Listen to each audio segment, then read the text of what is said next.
What's up guys, Sean here from Shootie School and Make the Most Elite 𝗖𝗎𝗓𝗪 2 tutorials on the internet. About a month ago I had 2 tracks on the latest Final Fantasy VII Remake Intergrade video game on the PlayStation 5, and I used 𝗖𝗎𝗓𝗪 2 for those tracks. So my purpose today in this video is 2 things. One thing is I've been talking about how I'm going to be doing tutorial videos with 𝗖𝗎𝗓𝗪 2 in your DAW, so this is kind of an overview of one of my workflows when I put out a song, which is professional in my opinion. And number 2 is to encourage people that only have 𝗖𝗎𝗓𝗪 that you can take on big gigs and you can be successful.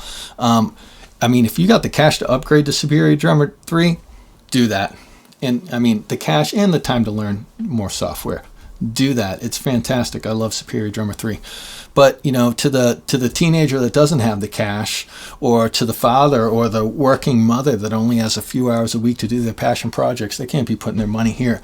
If a good gig comes up or it's your own passion music, like, we can really get professional productions out of 𝗖𝗎𝗓𝗪 2. So that's the point of this video, to encourage you users to take it to the next level. Let's get started. So I'm a Pro Tools user and I'm in Pro Tools, but don't worry about that. I mean, this basically works the same in every DAW. It's just going to look a little different, right?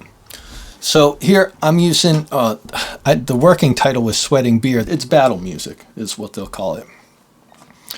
And if we start to examine my session, which is pretty big, like, it would take me an hour to talk about this whole session, so maybe I'm going to do a second video that talks about the workflow of the whole session. This is an 𝗖𝗎𝗓𝗪 2 video, so look in the description for that other video. Okay, we're only talking about 𝗖𝗎𝗓𝗪 2. So now that we're in Pro Tools, right below my metronome here, I have my instrument track. And 𝗖𝗎𝗓𝗪 2 is on this instrument track. And as I click on it, let's just start with the interface of 𝗖𝗎𝗓𝗪 2, because that's probably where at least amateurs of the software are familiar with. What did I use? I used the Metal EasyX. Why do I like the Metal EasyX? It takes me the least amount of effort to make the Metal EasyX sound good, because it really sounds overproduced in a good way to me right out of the gate. So when I want to get up and running fast, I typically pull up this Metal kit because it just sounds polished right out of the gate. That doesn't mean I don't like the other ones. That just means less work for me. I was on a super deadline on this project. So anyway, as we can see here, it says Metal, the Metal EasyX, and it says it's just the basic preset, but there's an asterisk next to it, meaning that I've customized this preset. So let's just look at the very few customizations. The point of this video is how little I had to do to get 𝗖𝗎𝗓𝗪 up and running, but these little things I did were absolutely essential, or I would not have been happy. And I'm hoping to encourage and inspire you to get it to go from this level to this level. It's just a couple small tweaks. You don't have to be Rick Rubin, though that would help.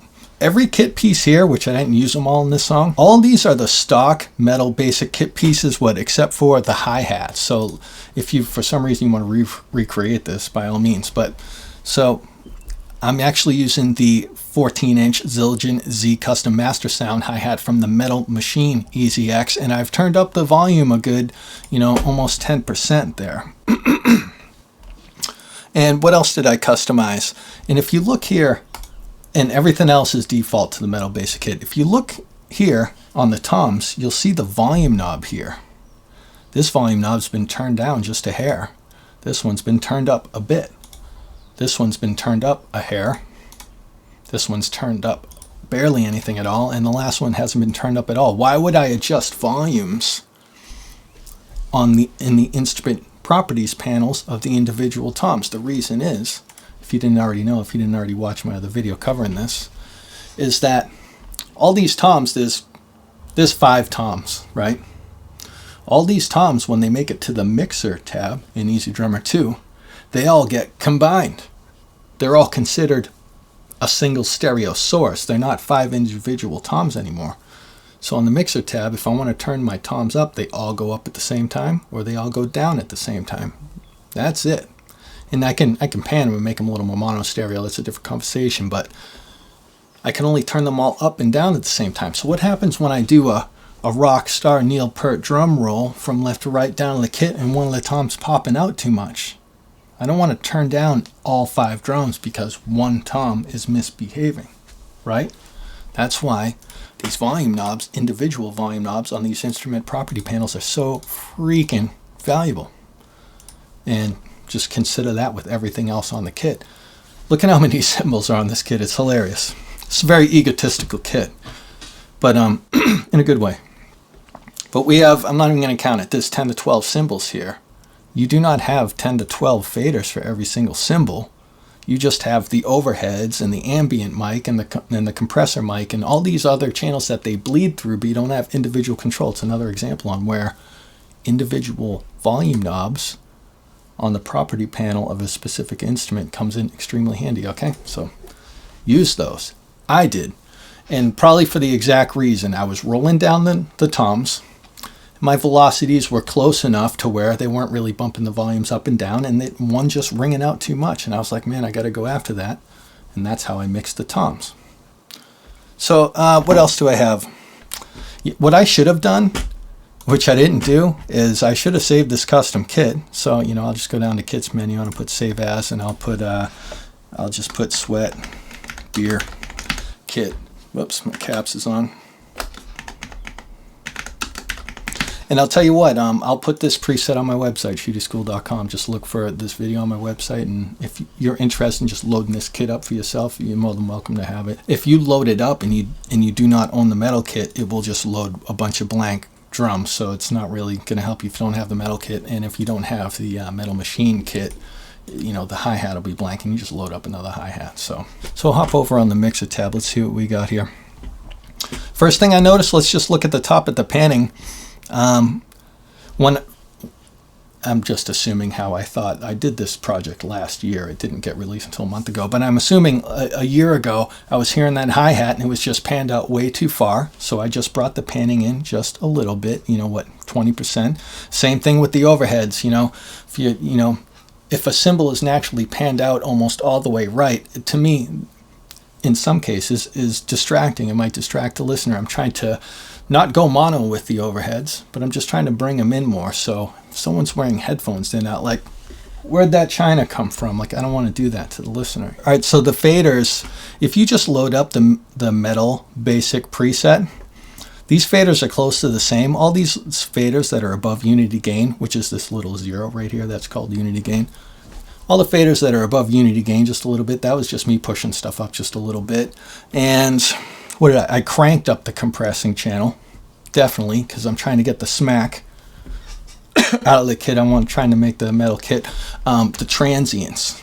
I'm not really concerned about the decay and the resonance for this genre of music. I'm just looking to get those transients to slam through. So the compressing channel helped me out with that, so I cranked that up. And, you know, I probably pulled the reverb down a bit. And most importantly, this bleed knob, I just killed all the bleed. I'm not saying bleed is bad. It just is for me for this particular project, because I just want my transients to be slamming. I want them to peak and cut through the mix, right? All this decaying ambience coming from the bleed and from other instruments through other microphones, it's just, I'm going for tight, not loose, and loose is good for certain things, and in my opinion for my song, not this one. So I just turned the bleed all the way down. That is all I did on the mixer tab. Even though I talked for a few moments, I just brought stereo fields slightly closer to mono. I nudged a couple faders, didn't even do anything crazy, nudged a few faders, I killed the bleed, and I kept moving, and you know, and all of a sudden my sound was tight. So what's next? Routing. All right. So I did go from what you can do in EZdrummer standalone and started expanding in more of an intermediate to advanced workflow out to Pro Tools, right? And I routed my EZdrummer channels that are on my mixer tab out to my DAW. So now my DAW controls the individual mixing channels in EZdrummer 2. This is, for example, this kick is an individual mixing channel. This is the kick. I have a video on this. You can watch it later, so I won't spend too much time covering it, but let's just take note. Above the kick channel name, it says 1. Above the snare, it says 2, and so on and so forth. By default, they should all say 1, because every sound that EZdrummer makes comes out one stereo channel, which would be the channel that EZdrummer 2 is on, this one. In this case, now that I've routed everything out, the kick is on 1, snare is on 2, toms are on 3. If I solo this EZdrummer, track and I hit play, we're just going to hear the kick. And that's why I renamed this track to 𝗖𝗎𝗪𝗔𝗡 Kick. As you look at these routing assignments, 1, 2, 3, 4, 5, 6, 7, 8, you just look over here on my channel assignments. My first channel is a kick, second channel is a snare, third channel is a hi-hat, and so on and so forth, right? Not in that exact order, but I dragged some stuff around to my own preference after I routed everything. The idea is there. And if you're confused, hopefully you at least understand the ballpark of that, because I have a video that explains the setup of this. So if you're like, but how do you set it up, Shootie? But you just watch the other video. This is an overview, as the goals I mentioned at the beginning of this video, just to encourage people. You can get a good, tight, professional workflow out of 𝗖𝗎𝗪𝗔𝗡. I can actually ask 𝗖𝗎𝗪𝗔𝗡 to go away now. Now that we know we have 8 tracks that represent the 8 tracks I was using on the mixing tab in 𝗖𝗎𝗪𝗔𝗓, now I can use them in my DAW and mix them in the DAW, automate them, use effects, creative effects, reverb and phasers and all that, dynamic effects, compressors and EQs and stuff like that. You know, it's like now we can get in there and do some surgery, because I mean, the tune track guys know what they're doing when they record this stuff, but they just don't know what I want to do with it, right? So that's why it's not perfect for me for this song. It's a pretty perfect product as is, but it's not my style. And I'm going to make it my own, and we're about to do that here. And I hope this inspires you to really start tweaking your recordings and making them yours and not tune tracks. The purpose of this software. That's why it has so many features for you to get this far with it. And again, I'm here to encourage you, so let's rock and roll. So now that we know the track with 𝗖𝗎𝗪𝗔𝗡 on it only has a kick drum on it, let's see what I did with that track. And all I did was throw an EQ on it. Let's take a look at this EQ. Pro Q3 is an expensive EQ. I waited years before I bought it because I didn't think it was worth the amount of money it charges. It is. By no means do you need it for your special sauce. Any EQ will do, okay? And I rolled up, all I did here was roll off some bass and just roll off some bass. That's all I did. You know, if I need to deliver a mix I can't sleep on for a day or two, I'm always worried about bass frequencies, and this is evidence of it.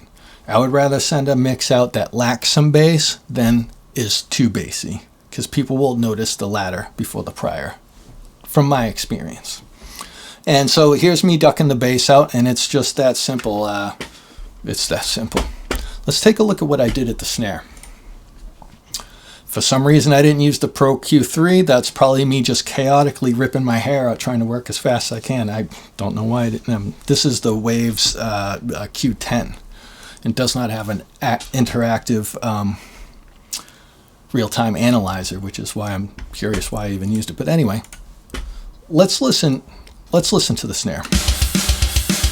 I know who you are. Right? Let's bypass this EQ. Ugh. I can see instantly why I used it. All right, so let's just take a quick peek. I'm going to go over this really fast because I don't want to bore people that already know what this is, but I also, people that don't do EQs like this, you know, I want to introduce to you like how easy it is to think when you're listening to this snare. Let's listen to it. This big dip on this band that says 5 and this band that says 8, those are huge dips. Those could possibly be really damaging. We could be losing a lot of good stuff, or I could be cutting out some real bad stuff, which was my intention. Those are like notes. Like every sound you make in the world actually makes a note, believe it or not. And until you acknowledge what I just said, can you start having the perception and realize, you know, like that was a note I just made, right? So when you hear that snare hit, you know, snares are built out of metal and they have skins on them and they have hardware on them and there's metal snares on them, and then there's a whole drum kit next to the microphones on the snares that might vibrate too. There's all these awkward sounds that are happening. So there's a tone coming somewhere that I don't like. Maybe if this was classic rock, I wouldn't care. But this is like, you know, overproduced metal, hard rock, punk sound. So I want it tight. So I want those sounds gone.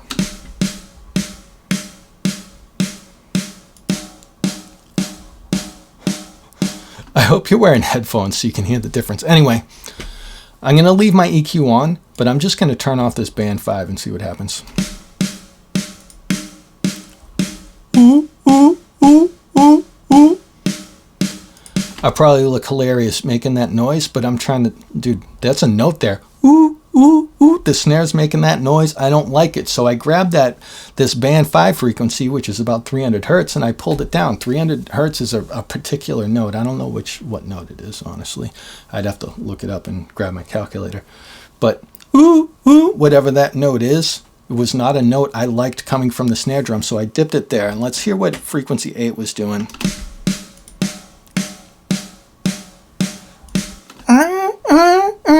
It's up there somewhere. Didn't like that note either, so I cut it out. And on this frequency 7, what is it, 2000 hertz, I just pushed it up a little. I was probably looking for a little crackle. I don't know if that's particularly an air frequency. Air frequencies might be a little higher, but I was looking for some high-end definition. Now I was looking for some meat over here at 125. And then I rolled off the rest. I dipped the bass down because I don't need any bass frequencies coming from the snare. I might as well take them out. I don't need all these bass frequencies building up over time on every single drum track. I just cut out the bass frequencies on the tracks, you know, and the snare doesn't need it. So if you don't EQ like this yet, it might take you a while to get your teeth on it. But I hope this is a good introduction. And I hope that'll encourage you to open up your equalizer and start listening to awkward sounds that individual instruments are making and try and EQ out those little awkward sounds that are hurting that core sound that you really want to hear. You know, you're stripping away the fat. I'm cutting the fat off I don't like, and then off the steak, and then I'm adding just a little bit of seasoning, in my opinion. It's maybe a decent analogy that might help you think of what this EQ is doing to the snare drum. So, and now I don't need to spend much time talking about the EQs. I can just show you real quick because that's really like a decent introductory overview, you know. So let's see what I did with the hi-hat. I rolled off all the bass. Whether I needed to or not, I probably just did it by habit. But let's listen to the hi-hat. Let me find a place that has hi-hat. Right here. Sorry.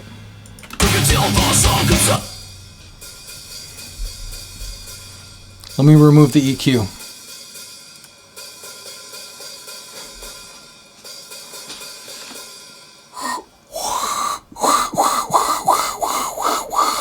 I don't want to hear what the sound I was just trying to make with my mouth, and that's what that dip was there. And it went from to tss. Now that you've heard me mouth that off, use your ears. You tell me if you understand what I mean. No EQ with EQ. Yeah, I like that. And this high pass filter I put on, it probably wasn't even needed, but it's just a habit for me that when I see an instrument I do not want to hear bass from, I might throw it on there without even listening to it. That's just a habit for me. Maybe that habit hurts me now and then, but it probably saves me more than it hurts me. So I do it in a lot of places. It's just the way I am. Anyway, let's see what I did with the overheads. I just did one dip in the overheads. Let's go to the pre-chorus. Let's hear this EQ bypassed on the overheads.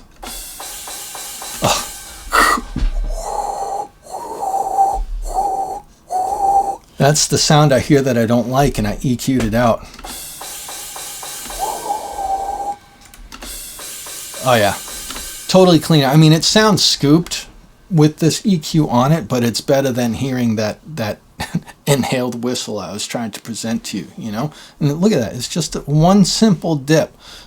I soloed up the overheads, and I went, gosh, there's something a little harsh or just awkward in there, and then I tried to mimic that tone with my mouth, kind of like you're hearing me do it. And especially with cymbals and stuff, it's hard. Like, it's not even like, ooh, ah, ooh, oh. It's like, it's like the sound of, you know, air coming through your cracked window in your car is what it might sound like, right? But dude, and then once I kind of tried to get my brain to identify the problematic sound, not the good stuff with the bad stuff, then I was like, oh, now I can go hunt for it, right? That might be a way to think about it, you know? Let's see what I did with the toms. Yep, I rolled off the bass, but not a ton of bass. And I bet you one of the lower toms was just sustaining too long. Boom. And I did a dip there.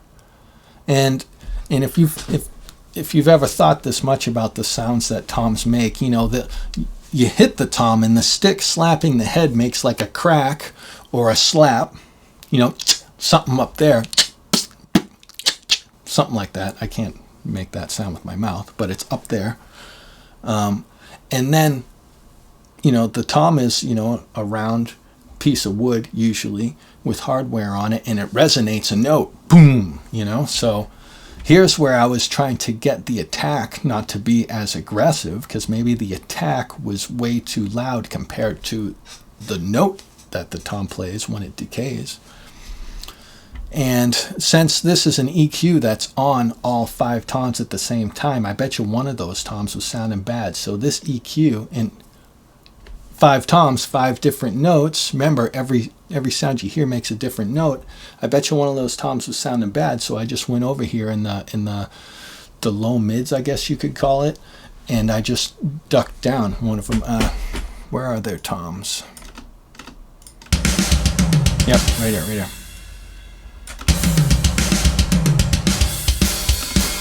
Solo up the toms. That's the kit soloed. Now the toms are soloed. All right. Let me bypass that EQ. Oh God, that's,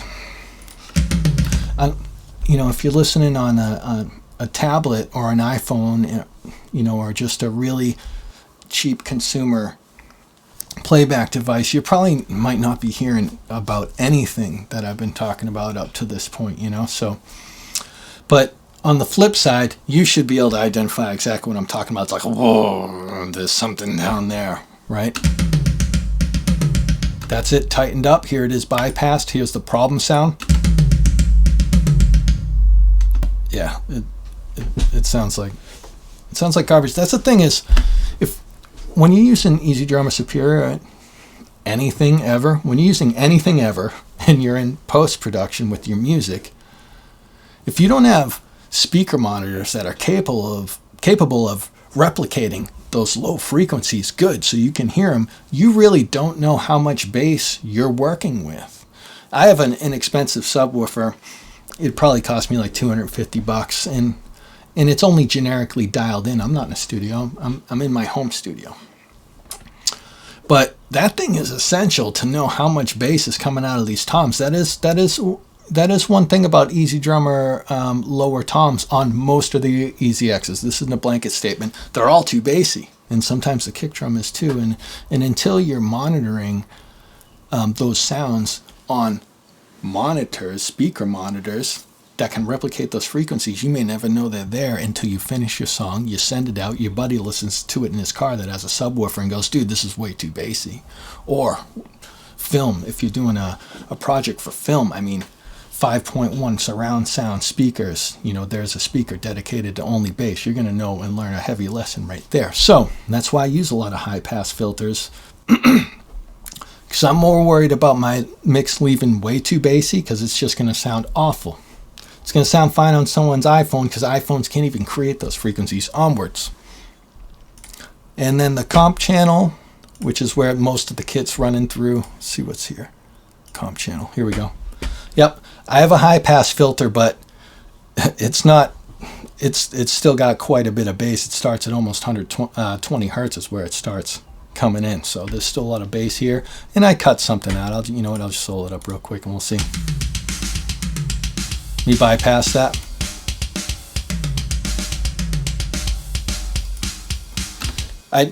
This cut in the middle, it was for the snare drum. It's just a ringing I didn't want to hear. And then the ambient mic, same thing, almost the same thing I did to the kick drum. I was just trying to get some bass out of there. There's so many bass frequencies that are going to come out of this. It's like, I just don't need them to come out of every channel, since there's plenty to begin with, you know. So this is me, and I didn't even do a high pass filter and slice them out. I just turned the bass frequencies down a little, as you can see here. All right, so let's go down to the reverb here, and we're about done with the EQing, right? And I can't remember a time where I did not put a high pass filter on my reverb. and this is just my opinion. You don't have to agree with me at all. You can disagree as well. But reverb basically takes a sound and makes it decay. It makes the sound last longer. It's a generic way to look at it for this specific situation. You know, reverb is ambience or artificial ambience, but reverb is making sounds last longer, right? So bass frequencies, as I've been talking about a bit this entire video, they build up a lot, and that becomes a problem. So why would I want the bass frequencies from my song going to the reverb? Like, I'm trying to tame my bass frequencies, and that's why I almost always have a high pass filter of some sort on my reverb effects. So, and that's not a rule, that's just typical is what I'm saying for me. That's just typical for me. It's not a rule for me, it's just typical for me. If I was doing an explosion in a movie, it might come in really handy, you know, because we want the audience seats to be vibrating, you know. So let's hear just what the reverb sounds like. A bypass? Yeah. It's a big difference. Again, we're listening to bass frequencies. If you're not listening through proper monitoring right now, you might not have got what I was just talking about. So what do I do now that, you know, and of course I set my levels to each individual track as we do, and I probably didn't do any panning. I did the panning in the actual EZdrummer mixer tab program, right? Another cool thing I'll cover real quick is I was doing volume automations on the tracks that I routed out to Pro Tools. And if you see these orange horizontal lines, each one of those orange horizontal lines are the volume of that track. And you'll notice here there are automated dips that I painted in with the pen tool. And the reason why I did that is because I'm trying to get the band to stop on a dime, or rest would be the theory term. Trying to get the band to stop on a dime and for there to be complete silence in the rhythm section, because that's the effect I want. But there's toms sustaining over that rest, and I don't want to hear toms sustaining over the rest. I want to hear silence except for whatever's in the lead. So here's what it sounds like. Party alive! Gonna get fully wrecked at the 𝗪𝗘𝗘𝗧! So I want the toms to not sustain, to launch that lead vocal out. It's just like a producing call. Party alive! Gonna get fully wrecked at the right? And listen to what it would sound like if I didn't have these volume automations. The toms that hit boom will go boom and just hold whatever note that tom is. Gonna get fully wrecked at the 𝗪𝗘𝗘𝗧! Boom is what you hear over that. You might need your headphones or something to hear it. You can see it right here in the easy toms, in the easy comp. You can see the levels there just ringing out. Gonna get fully wrecked at the 𝗪𝗘𝗘𝗧! I'll undo. Here's what it sounds like tight. Gonna get fully wrecked at the 𝗪𝗘𝗧! Yeah, it's good stuff. And a quick ad-lib that I didn't do yesterday when I recorded this video. I have the second song up that I did for the video game, and it's a fastier, thrashier song. I'll give you a quick taste of the speed of it. The snare is going like this real fast, right? Well, in the bridge of this song, I do what people call a halftime feel, which where the audience perceives the tempo of the music twice as slow, meaning there's more space in the music, meaning you hear the snare drum half as much as less snare hits to work with. And when you do that, you create a lot of space where you have time to wetten things up and hear creative effects. So here, for the bridge of this song, where the halftime feel happens, I automated a reverb. This is ROM by Native Instruments. I love it, and especially the airy reverb. It's pretty awesome. Anyway, I simply put ROM on. I bypassed it for the entire song except for in the bridge, and in the bridge I automated this bypass button to trigger, and all of a sudden we hear this really long decaying reverb on the snare for the bridge. And I'm not going to go into how to set that up right now. You can watch my EZdrummer 2 advanced mixing video, and you'll see me get into how you set this up. And I do it in Pro Tools, but you get the general gist on how to do this in your DAW. But let's listen to this. Listen to the snare. real tight transients cracking through the mix, and then listen to what happens to the snare in the bridge.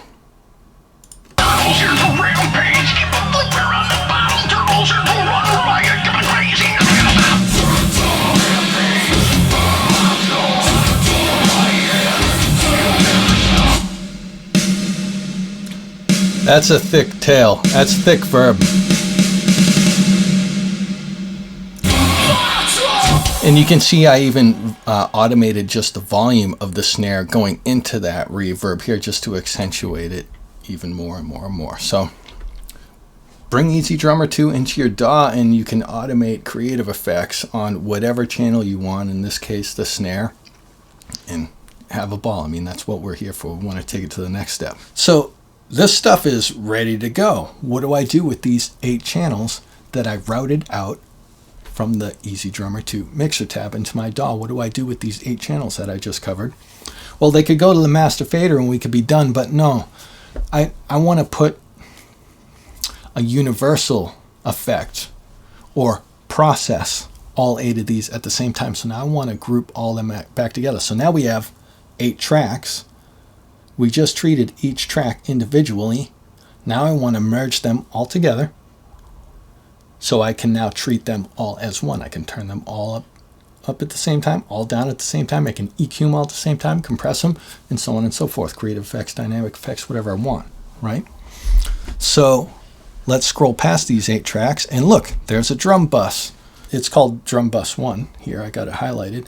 Now that I sent them all together, now I can process them together. And oh yeah, I should have mentioned earlier, this isn't just about 𝗖𝗓𝗪𝗔 2, it's about Easy Mix as well. Let's take a look at what I did to this drum mix. This is the drum toolbox add-on pack, and I used the drum bus warm. Let me solo up the drums. Let me bypass Easy Mix.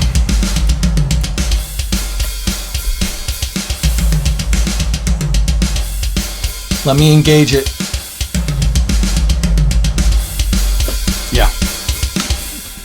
This is like a tape effect, which is like an analog warming effect. This actually does a lot of stuff. Who knows what this is doing behind the scenes? The thing about Easy Mix is it doesn't really tell you. It's just like, here's your preset, and you have 2 parameters that you can adjust. One's called compression. And not only that, like I said, there's other things behind the scene. It's adding a ton of bass, which is probably when I added this Easy Mix 2 plugin. After I added this, that's probably when I went back to the 8 tracks and started rolling off all that bass. I'm just assuming that's what happened because I did roll off a bit of bass from a lot of those tracks, and now that I hear what this plugin's doing, it's probably because when I added this plugin added a ton of bass, so I had to go back and reverse engineer a couple things, you know. It's not making a huge difference, but to me, it's making enough of a difference to celebrate. I mean, I'm happy with that.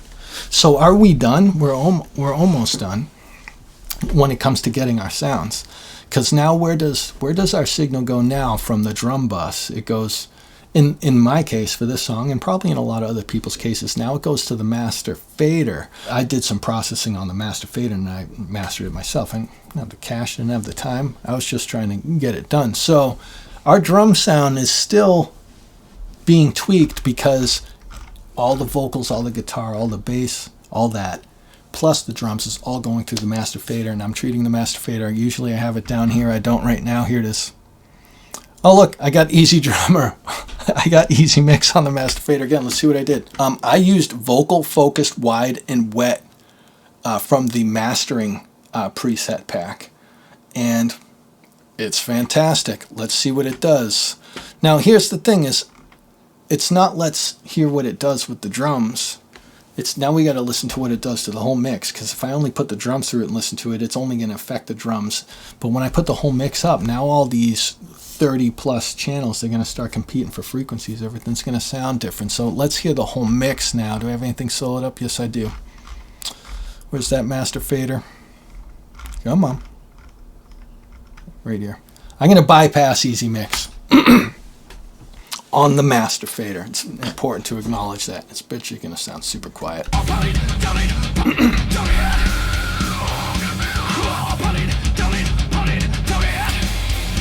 This is going to be a serious gluing together plugin. Not only is it going to raise the volume, which it really isn't the most professional way to work.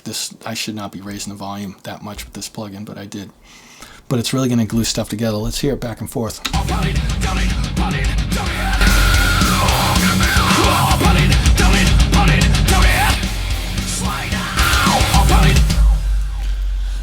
I'm gonna give you a heads up about a bad habit, because this is a bad habit right here. It's hard to really tell what this plugin is doing, because when I engage it and disengage it, there's huge volume drops and lifts.